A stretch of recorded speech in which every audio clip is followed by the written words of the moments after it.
Indoctair was bought in Dublin last year. I saw him in the Future Eventors class, and people from Killarney had him.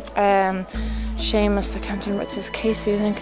But anyway, they bred him, they brought him along. You know, he'd only ever done one qualifier, and my dad was very sick, dying of cancer at the same time, and I thought, what better way than to buy him and remember him that way. So his stable name is called, my dad's nickname is Pee-wee.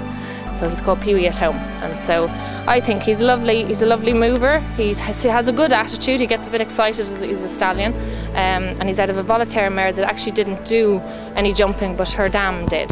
So I think he's all the attributes to make a top jumper or eventer.